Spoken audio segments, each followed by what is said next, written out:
Well, since morning, when I broke the story of Eberechi Eze to the club of Spurs, as Spurs have gone ahead, obviously coming through and really try to hijack the deal, guess what has gone ahead to happen? The side of Arsenal has gotten good news, and everyone is telling us that Arsenal is still leading the race for Eberechi Eze. Welcome to the Rokani Media Football.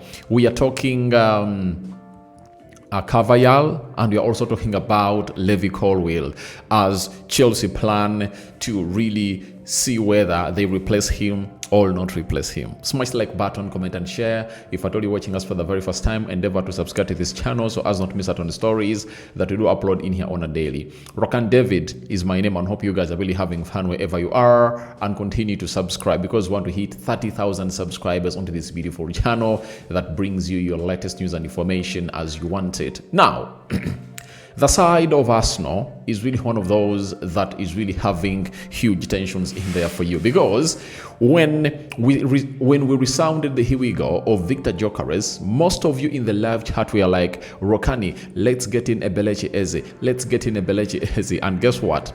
Arsenal fans felt like after overcoming the hardest task of the summer transfer window, that was signing Victor Gyökeres, then getting in Eze would have gone ahead to be a very, very, very easy job. But it's turning out to be one of the hardest jobs to the people that really know what the transfer is all about of Eberechi Eze. After we are told that Spurs have contacted the camp of Eberechi Eze, and Eberechi Eze has gone ahead to give green light that he can join any club, and they've gone ahead, obviously, to talk to Spurs and see how things are going to pan out. Now, we've gone ahead to get a story from Aaron's. What's the name of the guy? He goes by the names of E.D. Aarons. He has told us that Arsenal have been leading the race for Eberechi Eze, but are yet to send an offer to Crystal Palace. They have indicated they need to make sales in the attack before pressing ahead with their pursuit. Now, if Arsenal have been leading the race, what makes them not to lead the race still, as Spurs are really coming in through? I think it's not going to be an easy job for Spurs to obviously overtake Arsenal, unless otherwise Arsenal have pulled out of this race. Because I know that Arsenal has lots of things to do to obviously get money to sign Eberechi Eze. They do, and they are leading the race for Eberechi Eze. But for Spurs, it's really a battle. And if it was someone else coming in through here, it would have gone ahead to be something different. But for Spurs coming in through to hijack a deal that Arsenal was obviously leading, it is something that Arsenal fans will feel pissed off and won't forgive the Cronkies if this happens. Why? There is a rivalry. You know that very well. There is a rivalry between Arsenal and the side known as Spurs. Don't you know that? The rivalry is there. You understand? It's there, and it's really that huge. It's the North London rivalry. You understand? So, Arsenal fans are not happy. And if they ever take Eze from the Arsenal hands, I tell you, these fans will even forget the 6 signings that Arsenal have gone ahead to make. Kepa, Zubimendi, Gyökeres, Mosquera, Nkunku, and not Nkunku, Madueke, and Zubimendi. Arsenal fans will forget that, because anything that concerns Arsenal and Spurs is beyond understanding. It's all about the rivalry. For example, Arsenal fans cannot allow this to happen, yet they've just gone ahead to lose in Hong Kong when they are playing against Spurs 1-0, and Spurs went ahead to win the UEFA Europa League, and they celebrated in London as Arsenal had done nothing. That is it. So these Arsenal fans won't allow Spurs to celebrate, as Arsenal fans have never allowed Spurs to celebrate. So it's vice versa. They'll never allow each other to obviously feel like I'm now in a comfort zone. That's why amongst all players, you know, amongst all players at the side of Crystal Palace, Spurs has gone in for Eberechi Eze. You know, there is Watson, very talented, and they're looking in for a player to come and really play in the position of James Maddison. I know that Eberechi Eze is that good, but this boy is really excellent. Remember, he's young, and he's the man that saw Eberechi Eze being taken out of the central attack midfield position and being played off the left forward of the pitch. You understand? Meaning that he is better in that position than Eberechi Eze. And that is it. Watson is a better number 10 than Eberechi Eze. Why is it that Spurs is going in for a player that even Arsenal wants, and Arsenal has already gone ahead to agree personal terms with him? Arsenal is willing to obviously do the needful to sign the player. You understand? Why are they going in for him? Because they know to it that he is that player that Arsenal wants, and they want to obviously show Arsenal that we've hijacked the deal, we've taken it, we don't know what you're obviously going to be doing in there. So I want to let you know that it's not something easy for this transfer, as many haven't even gone ahead to digest it. It's beyond the usual transfers. This is beyond football. It's beyond the transfers. It's all about the rivalry. And guess what? The side of Chelsea, the side of Arsenal, you know, and Spurs, you know, they'll never see eye to eye. Let no one lie to you. So we are waiting to see who will obviously win this race. I know you are an Arsenal fan, you are a Chelsea fan, an Arsenal fan, the Spurs fan who is watching in this video right now. Feel free to go into the comment section and tell me, who do you think will obviously win this race? You know, who will win this race? Because Arsenal is quiet, but trust me, there are dots they've been adding for this transfer, you know, because they want Eberechi Eze, because he's that kind of player who can play as a right forward, left forward, center forward as a half number 9, and a central attacking midfielder. You understand?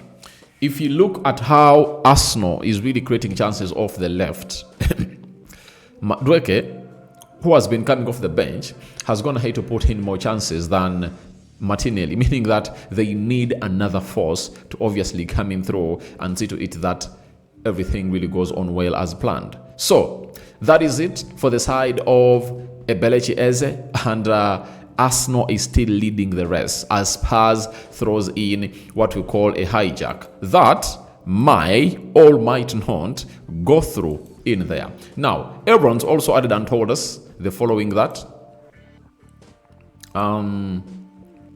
as reported elsewhere, Spurs are interested in signing Eberechi Eze from Crystal Palace and have open talks.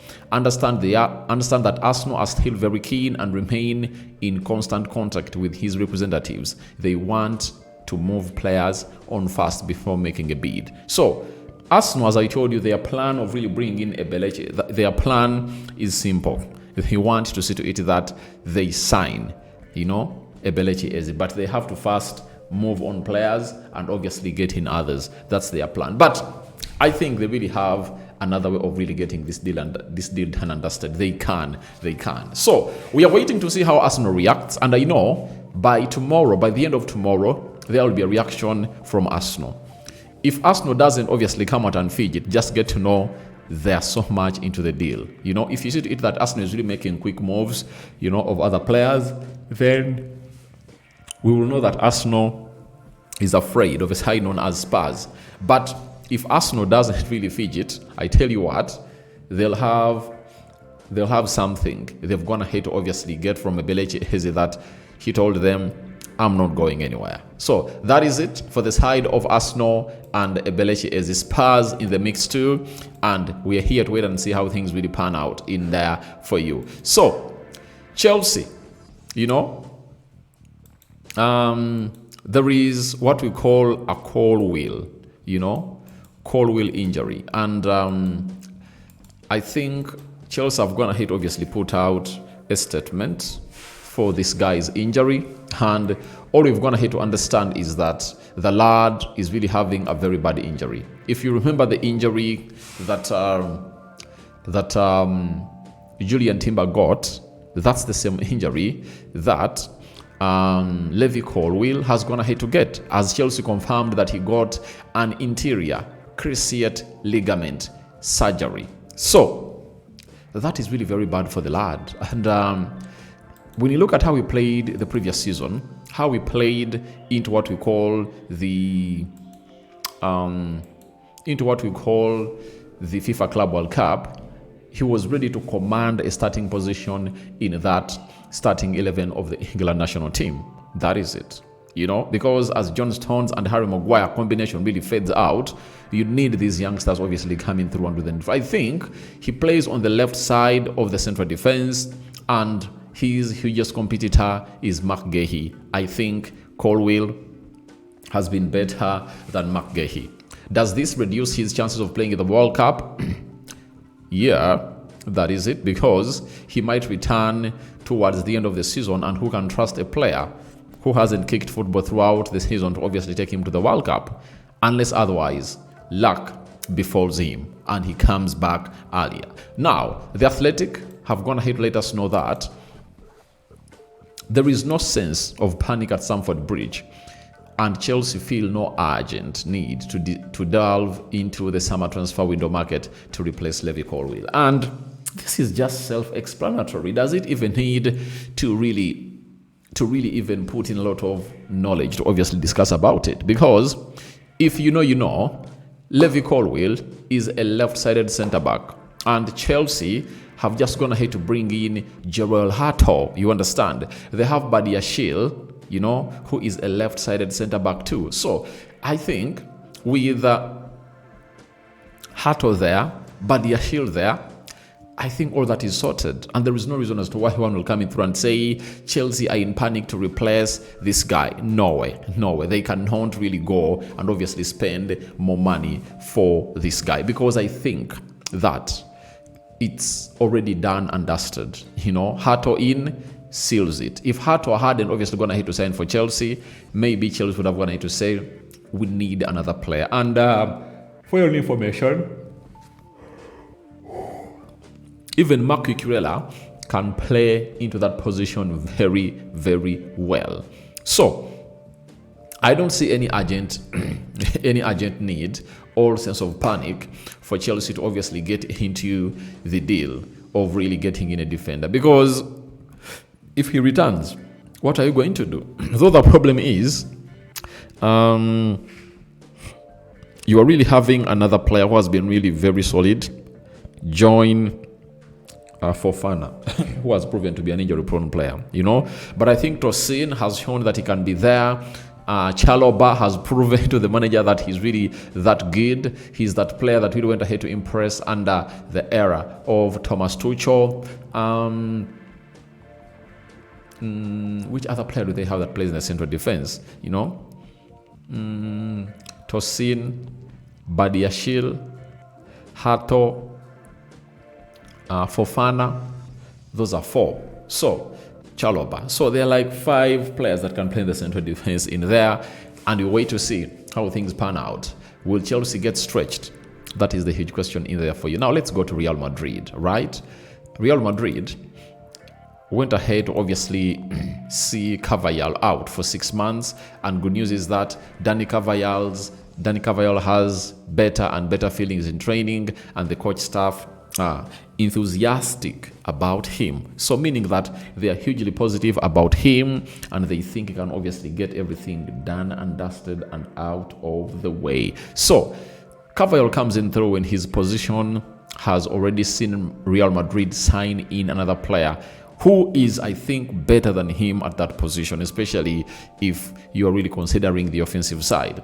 Carvajal balances the offensive and defensive side very well, but this one too, known as Trent Alexander-Arnold, offensively, no one comes close to him. No one comes close to him in that Real Madrid team. So I don't know what Carvajal is obviously going to do to obviously break through to the starting 11 of Real Madrid, but it looks like this could be his last season at the side of Real Madrid, and could find himself sold out by the side of Real Madrid. So Carvajal is back, and Trent is also there to see to it that all goes on well as planned. And if you are Xabi Alonso, this is the news you would want, as competition will be huge. Because when a player is playing in a position where he has no competition, he can literally do whatever he wants. You understand? He can literally do whatever he wants. But every time there is a player who competes with him in that particular position, that particular player will obviously pull out his socks and will see to it that he really performs at levels that no one could imagine. You understand? So, your reactions to Arsenal still leading Eberechi as is a racer, welcome in the comment section below. What do you make about Carvajal return from injury? Do you think he can really dislodge Trent out of that position that he's really playing beautifully well? And lastly, what do you make about Colwill? Should Chelsea get in another player, or they should wait for Levi Colwill? Because he went ahead, obviously, undergo surgery of a ligament crescent injury in there for you. That injury saw Julian Timber play only 1 or 2 games this season. So, thank you very much for watching through. Sign out for now. See you later. Bye-bye.